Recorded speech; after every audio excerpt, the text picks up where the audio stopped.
word for today. Amen. Oh yes, I have the word. Hallelujah. All the things that are going on, the protests and the vandalism. Father God, you have been in control. I came to stay here in the church because of vandalism. By the grace of God, they marched past our place, but they didn't destroy anything. So we thank God that we are in America and everybody has a right for peaceful protest. This morning, I'm going to share with you the word of God concerning everything that the enemy is doing to open your eyes so that you also may know how to guide yourself. The church is where the true revelation is revealed and not in the world. So those who do not believe in God will always have it wrongly. Take the stage, Lord, have your way. I'm just your vessel and nothing more. When you are done, please take the glory.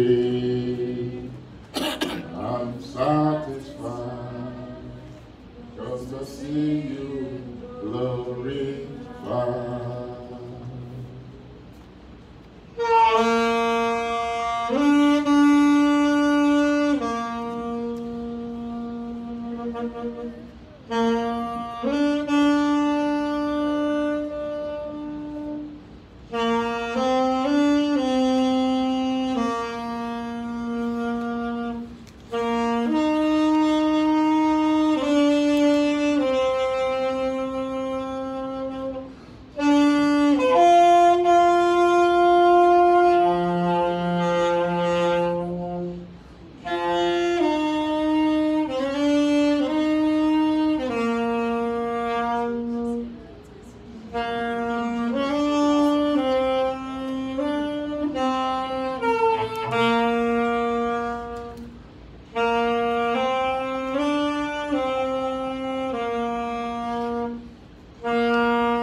Father, I am your humble vessel. You called me for such a time like this.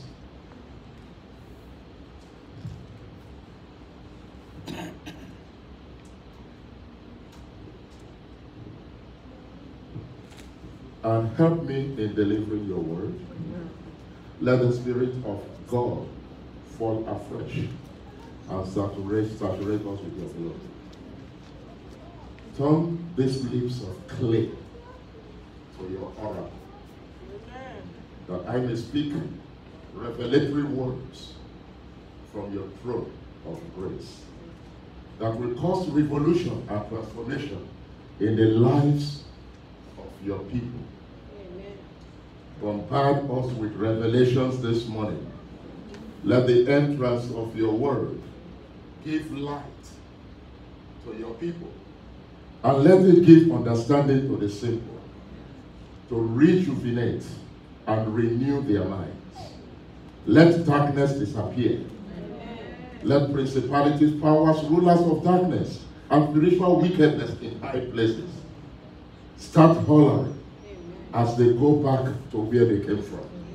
In Jesus' mighty name, we have prayed. Amen. Amen. Quickly, I'm going to go to the word I have for today.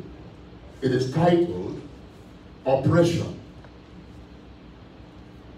and Affliction and Racism. Hashtag I can't breathe. That is the talk of today.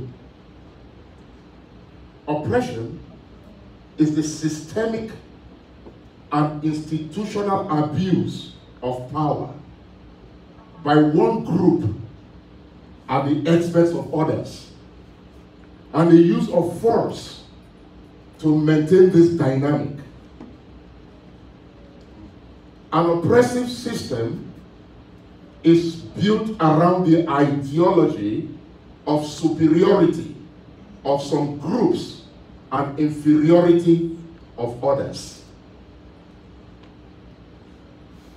The exercise of authority or power in a burdensome, cruel, or unjust manner, an act of instance of oppressing or subjecting to cruel or unjust impositions or restraints.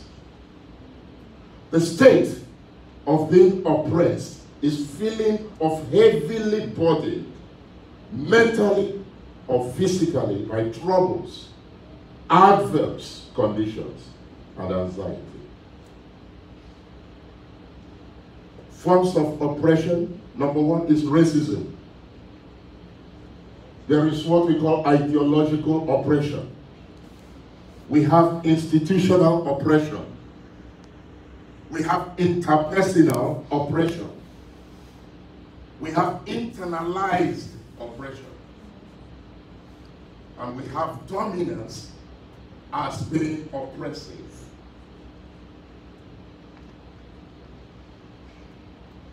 You don't know what oppression is until you have experienced it.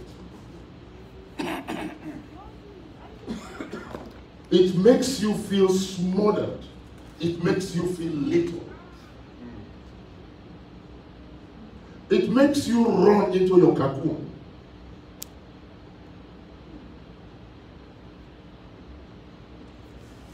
This country has a constitution.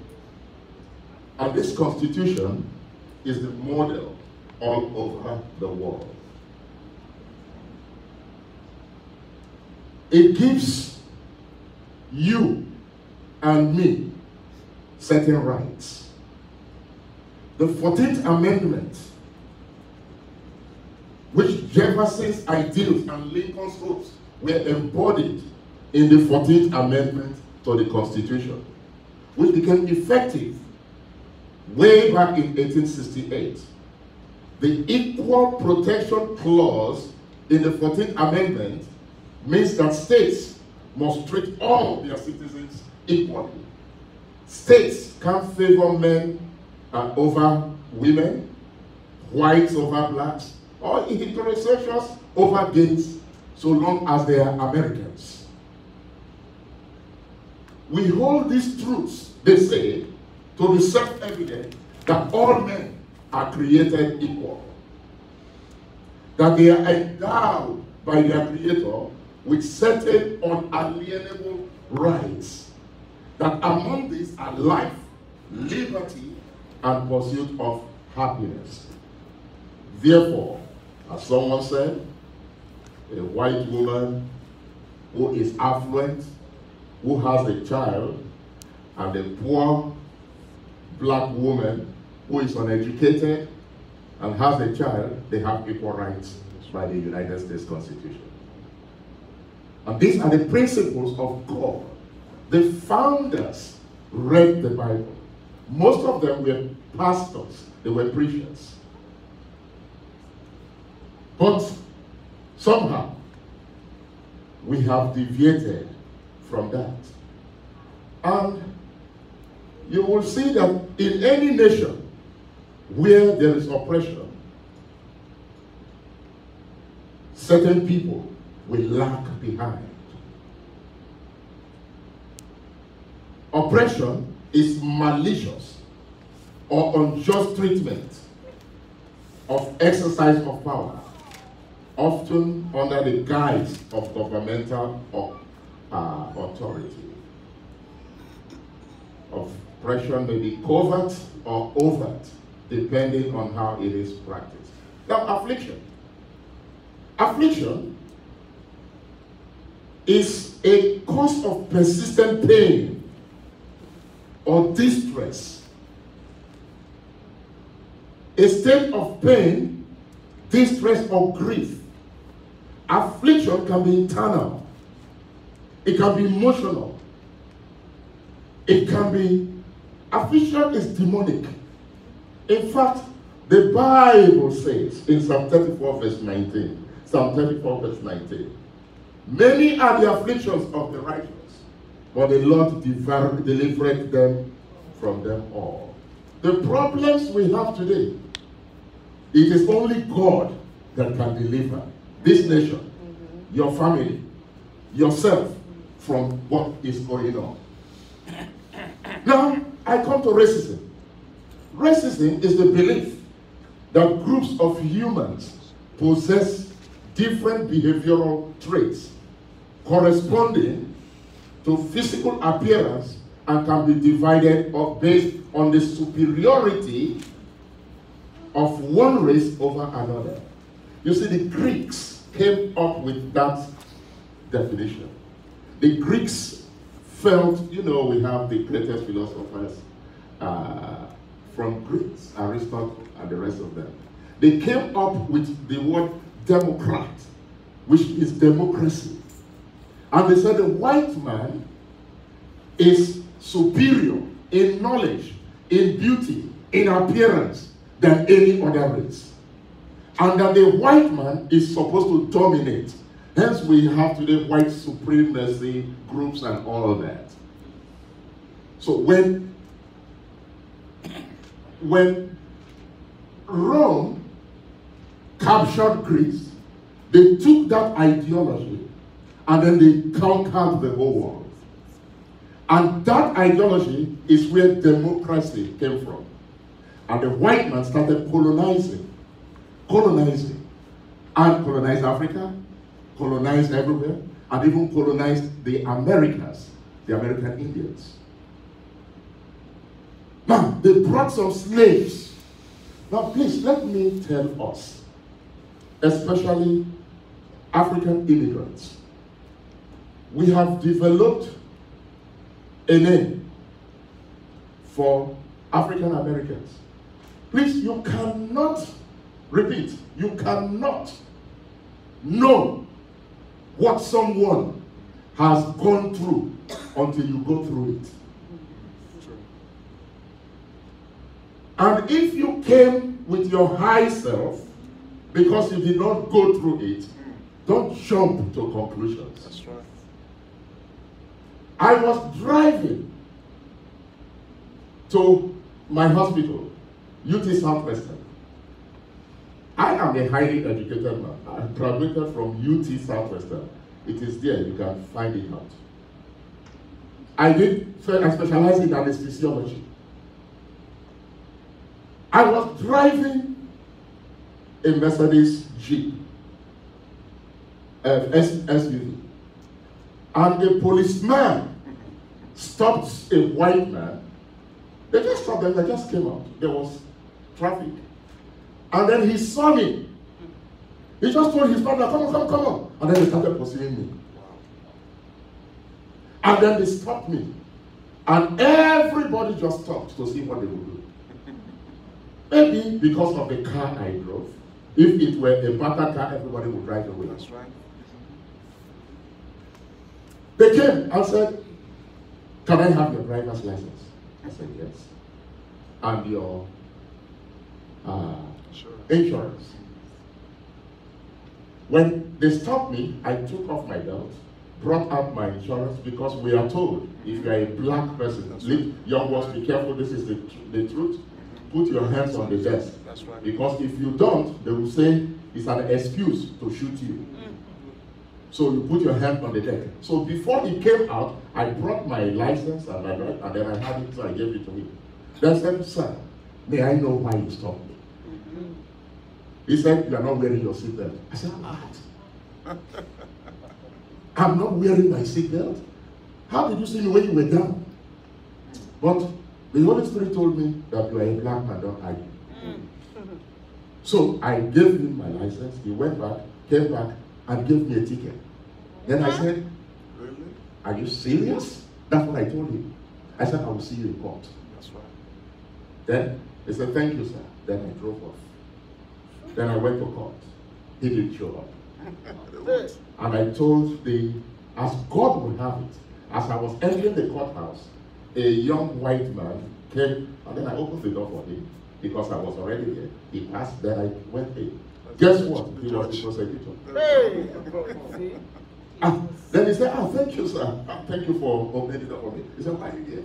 I said, I'm a victim of racism. That's what I told him. I told him that I was driving with my seatbelt. I put up my seatbelt to collect my driver's license and my insurance. And this man came from nowhere and he just gave me a ticket. Then he shook his head. I don't know why he does this. Then he said he dismissed it. He dismissed it, he dismissed it. You are going to go outside. Then that was how I left. That's not one penny. Now, think about the people that have been relegated to projects. All they know is the projects. That's right. Their parents get harassed, and when they go to jail, they are unable to pay the bail. And some of them will be in jail for 2 years and then come back. And once you become a felon, That's all. it is very difficult to get a job. My daughter is here. I used to own a restaurant in this town at university. My favorite people to hire were fellows because they didn't have a job. So I would hire them to work in the kitchen. And then UT, the university students were doing the service. They are relegated, and then it becomes a cycle. When people are oppressed, they become defiant, they become fierce. So it is very, very cruel for you, an African, who came to America, to call them Akata. Right. Akata is a Yoruba word, which means animal. Yes. A jackal. Yes. Yes. It is very cruel. It is unchristian, and it must stop. That's right. If George Ford will make us go back to this racism, black on black, even in your countries that you came from, there is tribalism. That's right. That's right. It goes on. The human nature is so racist. If you go to South Africa, where racism to Soweto, you see the natives, they are so poor, they are into drugs, they have unemployment because of racism. We as Christians must be very, very careful. Must be very, very careful what we say and how we look at others. Racism is the belief that groups of humans possess different behavioral traits corresponding to physical appearance and can be divided based on the superiority of one race over another. It may also mean prejudice, discrimination, or antagonism directed against other people because they are different race or ethnicity, and we practice it. Modern variants of racism are based on social perceptions of biological differences between peoples. These views can take the form of social actions, political systems, a belief that race is the primary determinant of human traits and capacities, and that racial differences produce an inherent superiority of a particular race. A political or social system founded on racism and racial discrimination will bring violence. That is why we ourselves must not show that arrogance. I have seen us show that arrogance. We are better than them. It must stop. It must stop. It must stop. As I go to the Bible, in the Bible, in Acts chapter 6, verse 1. Acts chapter 6, verse 1. And in those days, when the number of the disciples was multiplied, there arose a murmuring of the Grecians against the Hebrews, because their widows were neglected in the daily ministration of food and other stuff. That is racism. Anything among God's people, they were neglected. And you can see the neglect. When they say this, I am a businessman. So we all applied for the PPA. When we applied, what they asked me to bring, my other business friends, they didn't ask those to bring them. And what I demanded, they cut it so down. The money that is allocated to small business and for the minority, the eloquent and educated and superior, unquote, white males will tell their wives as inferiors to set up mom and pop restaurants, pop business, and they get that the money that is meant for minorities, because women are considered minorities. This is what is going on. This is what is going on, and we must be aware of this systemic racism. In Exodus chapter 3, from verse 7 to 9. Exodus chapter 3, from verse 7 to 9. And the Lord said, I have surely seen the affliction of my people, which are in Egypt, and have heard their cry, by reason of their taskmasters, for I know their sorrows. The Hebrews were racially discriminated against in Egypt. And God heard their cry. And I am come down to deliver them out of the hand of the Egyptians, and to bring them up out of that land unto a good land, and a large, unto a land flowing with milk and honey, unto the place of Canaanites, and the Hittites, and the Amorites, and the Perizzites, and the Hivites, and the Jebusites. Now therefore, behold, the cry of the children of Israel is come unto me. And I have also seen the oppression with which the Egyptians oppressed them. You can put it that the white man oppresses the black man. God said he has heard their cry. I'm going to give you some statistics that will scare you. Between 1980 and 2015, the number of people incarcerated in America increased from 1980 to 2015, increased from 500,000 to over 2.2 million. Today, the United States makes up about 5% of the world population and has 21% of the world prisoners. In every one in every 37 adults in the United States, or 2% of the adult population, is under some form of correctional supervision. In 2014, African Americans constituted 2.3 million, or 34% of the total 6.8 million correctional population.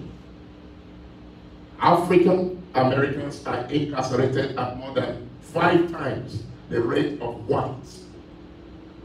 The imprisonment rate for African American women is twice that of white women. Nationwide, African American children represent 32% of children who are arrested. 42% of children who are detained, and 52% of children whose cases are judicially waived to criminal court through though African American and Hispanics make up approximately 32% in the US. In fact, African Americans make up 13%.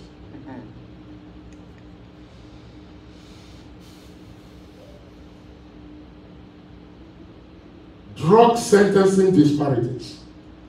In 2015, National Survey on Drug Use and Health, about 17 million whites and 4 million Americans reported having used illicit drug within the last month.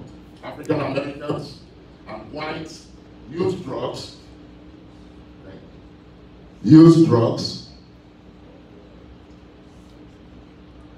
is almost 6 times that of whites. African Americans represent 12.5% of illicit users, but 29% of those arrested. Can you look at the disparity?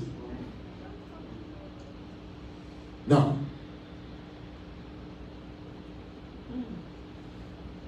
listen to these statistics.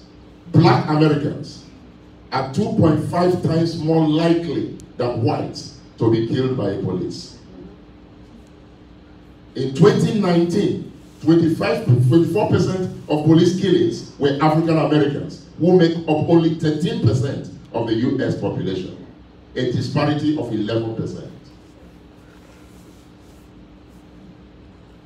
A criminal record can reduce the likelihood of a callback or job offer by nearly 50%. The negative impact of a criminal record is twice as large for African American applicants. So please, I'm giving you these statistics to our young ones and for you to be aware that you are at risk and you must be careful. That's why I'm saying this. Once you are black, nobody knows whether you are black American or African American. You are black, black is black. And you must be very careful not to disparage African Americans.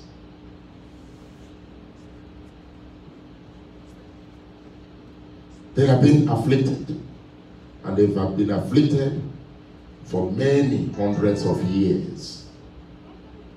That experience, just go to South Africa and look at the natives.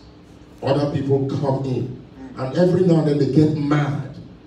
And that's what happened in South Africa recently. They started killing other people who came to dominate them, who looked down on them. We must be very careful. As Christians, we must show love.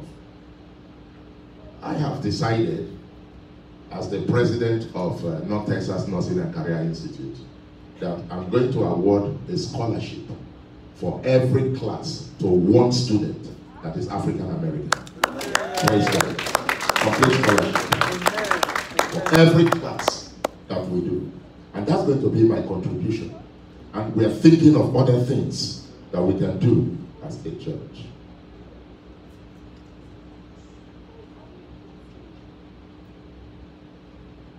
All hands must be, especially the church, to rectify what is going on.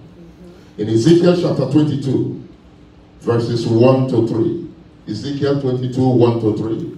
Moreover, the word of the Lord came unto me, saying, Now, thou son of man, wilt thou judge the bloody city? Yea, thou shalt shew her all her abominations. Then say thou, Thus saith the Lord God, the city sheddeth blood in the midst of it, that her time may come and maketh idols against herself to defile herself. Verse 6. Behold, the princes of Israel, everyone were indeed to their power to shed blood. In thee have they set light by father and mother. In the midst of thee have they dealt by oppression with the stranger. Indeed have they vexed the fatherless and the widow. Verse 29. The people of the land have used oppression and exercised robbery and have vexed the poor and needy. Jesus is about the poor. That is in the manifesto. He came for the bruised, for the poor. And we must have that. It's not only about you and your family. What you do for others, heaven recognizes it. Yes. Please, let's have that mentality. Me. Me, my children. Your children will leave you. Think of what you can do for somebody. Show empathy. When empathy is putting yourself in somebody else's position. Show sympathy if sympathy is required. The people of the land have used oppression and exercised robbery and have vexed the poor and needy. Yea, they have oppressed the stranger wrongfully. Verse 30. And I sought for a man among them that should make up the hedge and stand in the gap before me for the land, that I should not destroy it, but I found none. That is God lamenting. He said he found none. He has found you. Amen. He has found me. Amen. And God sent us to this place in such a time like this. Amen. And we must use it properly. Amen. We don't know how long we live. Do the good you can, when you can, and can the good, whatever it is, and give it out. Amen. In Ecclesiastes chapter 10, verse 4. Ecclesiastes chapter 10, verse 4. In the Amplified version, it says, if the temper of the ruler rises up against you, do not leave your place. Or show resisting spirit for gentleness, calmness, prevent or put stop to great offenses. So calm down. Amen. Don't argue with them. Amen. Don't argue with them. That's what the Bible says. Because of their power. Yes, there is an evil, he says, which I have seen under the sun, like an error which proceeds from the ruler. Please, this error is not political. Don't say it is Trump, it is Obama, it is George Bush. It has been here since. That's right. Many people, George Ghana was killed. He had a chokehold under Obama regime. Many blacks were killed in George Bush. Right from time, this killing has been going on. But it must stop. Amen. It must stop. Amen. It must stop. It is very encouraging when I see, yesterday they were marching past here. Did you have that picture? They were marching past here, and I was here at about 11 o'clock. And it was mainly white people. Oh, wow. White young men. Ain't that amazing? Absolutely. That is this is Voice of Jesus. They were marching past here. I almost joined them too. Yes. And marched because it was peaceful. It was peaceful. And they marched past here. They were saying, no peace, no justice, no peace.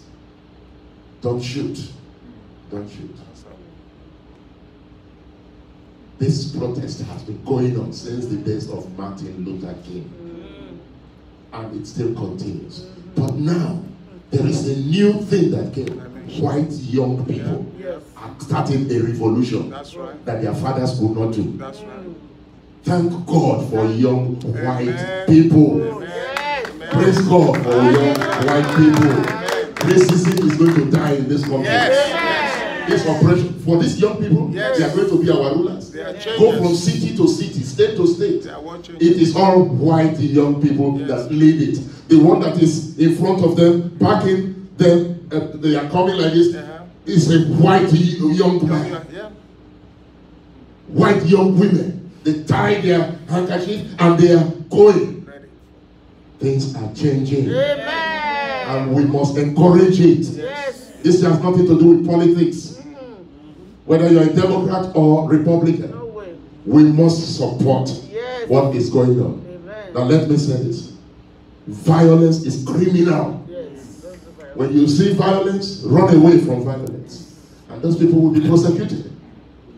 Violence. Martin Luther King says we can only win by peace. Yes. Let's not be violent. Let's not kill. Killing is a sin. Breaking things, vandalizing is sin.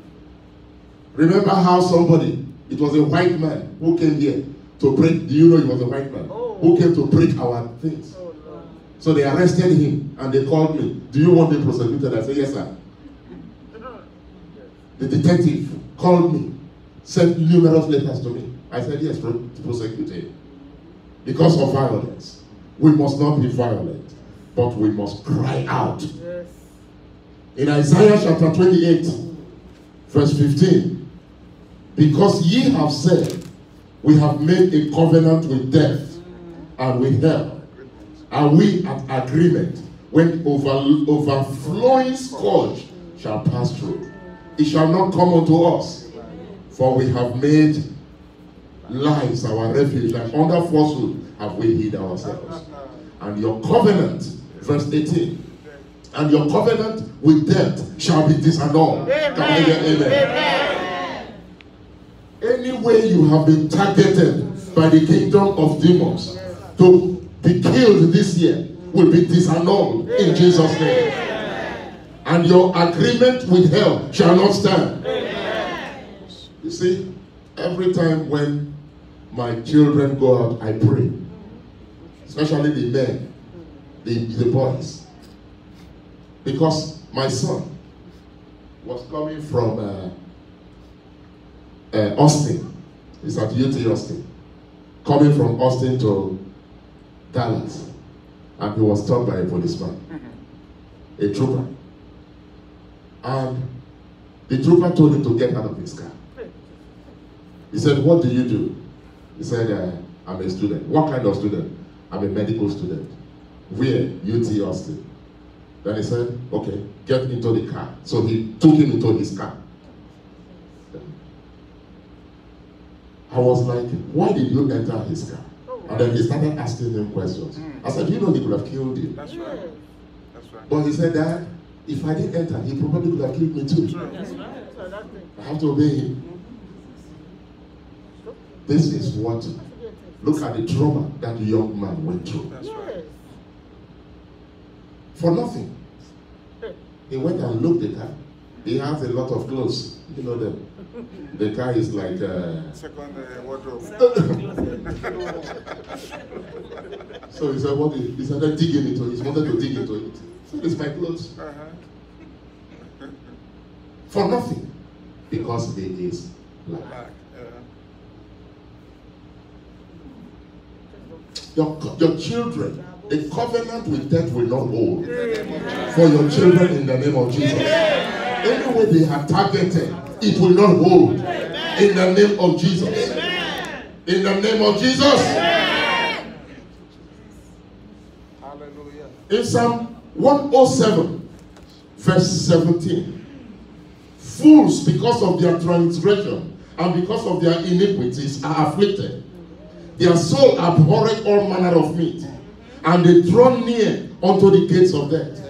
Then they cry unto the Lord in their trouble, and he saveth them out of their distress. As we are crying right now, God will save your children from distress in Jesus' name.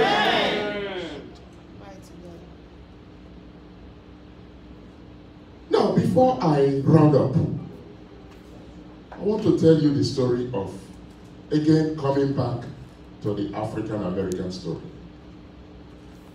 The story of Joseph. Joseph was sold by his brothers in slavery to Egypt. And he was in prison. He was incarcerated. Spent over 2 years in prison.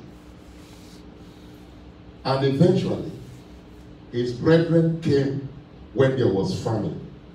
This looks like you and me, immigrants, who sold our brethren to slavery. And then condition went bad in our countries. And we came back to meet them here. Joseph welcomed his brethren and told them, what you meant for evil, God has done to good. And his brethren loved on him. Brethren, let's love on our brethren. Yes. Some of them are from your village. That's right. You don't know. Some of them you are related to them. That's right. Let's love them. Let's not disparage them. Let it stop. It must stop. Let us show love. When you see an African American tomorrow, hug them. Yes. Or give them an elbow for now. Yes. Praise God. And look at what came out. When people believe in something, coronavirus could not stop them. That's right. Coronavirus could not stop them. Yes. What do you believe? Even to come to church now, some people are still blaming it on coronavirus. What do you believe? Coronavirus could not stop these young men all over the world. Go to Berlin, go to London, go to Paris, everywhere, all over the world. Coronavirus could not stop their belief. What is your belief? This is a lesson for us that believe in God. What are we ready to do for God? What are we ready to do for God? An old 75-year-old man who was pushed down, 75-year-old. He was there. He didn't even have a mask. Giving this thing to the policemen, and then they pushed him down. Believing. What do you believe? Let's love on them. Let's love on them. Let the hate stop. And we pray that God will use us to help our brethren. Amen. Draw them closer. Amen. Teach them your culture. Amen. Tell them where they are very interested in hearing stories if you get to them. What is Africa? They want to know. I've heard of Lagos. What is Lagos? Abuja. What's Abuja? How does it look like? Tell them. Tell them folk stories. I get when I tell them, they gather around me and they want to hear. Tell them the motherland. Tell them that's where they belong. Show them love. The way the brethren of Joseph, who sold him in slavery, showed him love. And God will help us in this. Now, before I finish, in 2 Corinthians chapter 2, verse 19 to 21, there is a curse.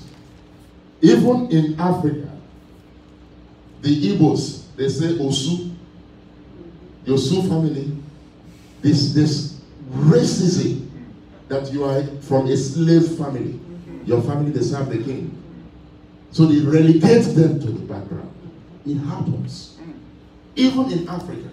So it becomes a curse which moves from generation to generation. In 2 Kings chapter 2, verse 19, and the men of the city said unto Elisha, behold, I pray thee, the situation of this city is pleasant, as my Lord seeth, but the water is not, and the ground barren. And he said, bring me a new cruse, and put salt therein. And they brought it to him. And he went forth into the spring of the waters, and cast the salt of there, and said, thus saith the Lord, I have healed these waters. There shall not be from thence any more death or barren land. We are going to pray. Every barrenness in the African community, every curse that has been placed on them to be slaves, to be oppressed, to be afflicted, God lift it in the name of Jesus. Every mindset that has developed slave mentality, Father, erase it in the name of Jesus. They are not losers but winners in the name of Jesus. Joseph himself flourished in the land where he was sold slaves. They will flourish. Starting from today, they will flourish. The government will realize that they are part of this country. In the name of Jesus. They will be helped. In the name of Jesus. The African Americans will be helped. Black people will be helped. In the name of Jesus. The revolution has started. And it has started among white people that are trying to transform this nation. Father, let it continue. In the name of Jesus. If you believe it, shout a big amen. Amen. As I close, the constitution of this country says all men are created equal, and they are not animals. We must help and love and support our brothers who came here before us. That is number one. That can bring healing. Number two, any way you can help your fellow black brother. Don't hesitate to help them. Don't hold back. To help them. Help them.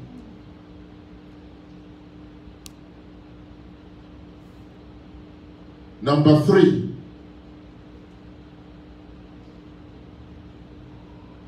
I don't know how I'm going to do it, but this week I'm going to meet with some leaders of this city, the African community. I've already set up the appointment. And I will see what together we can do to help and contribute in the city where we live to uplift the African American. Already there is a scholarship in our school that we have control over. We will do it in the name of Jesus. And some other ideas. I'm calling for a meeting so that we will see how we can help these oppressed folks.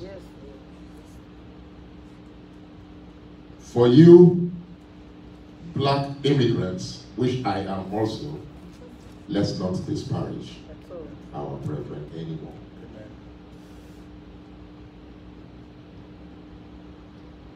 Psalm 59, 1, deliver me.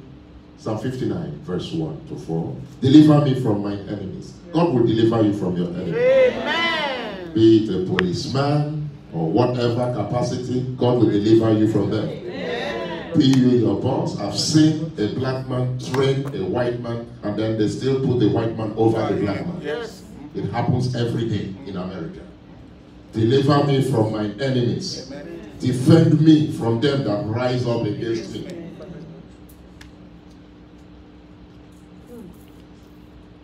Deliver me from the workers of iniquity. And save me from the bloody men. Look at it. For 8 minutes, 46 seconds. You won't even put it on your dog. To lay your leg on the neck. He put it on the carotid artery. So that blood will not get to his brain.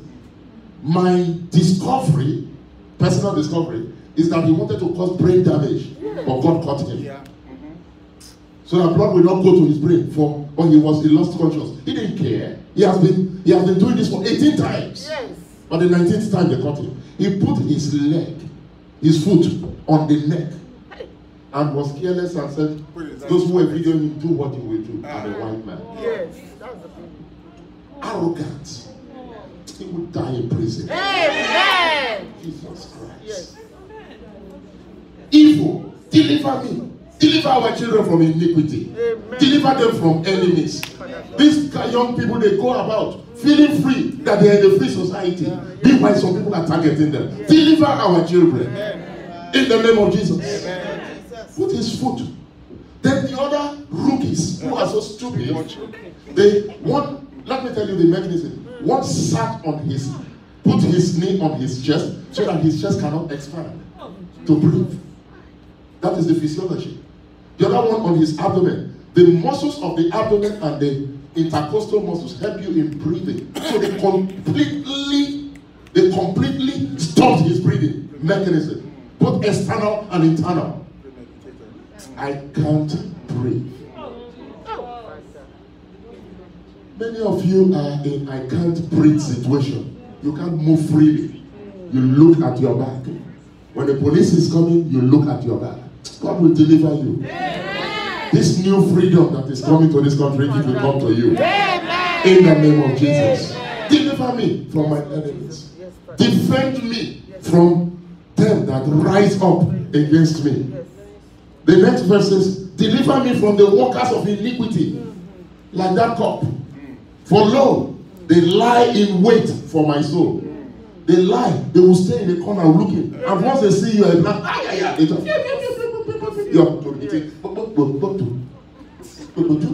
when police is following you, when they're supposed to be your friend. What kind of thing is this? I don't know. If it's Nigerian policeman, they'll come, but make I give you money, make I go marry. Who is afraid of it? But then you are afraid of the people who are supposed to protect. For lo, they lie in wait for my soul. The mighty, they gathered against me.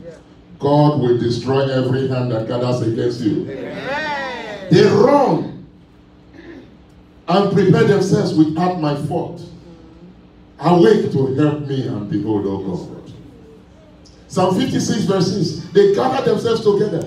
They hide themselves. They make my steps. They mark my steps when they wait for my soul. God will deliver you. Amen. In Jesus' name we have prayed. Amen. Let us rise up to pray. Let us rise up to pray.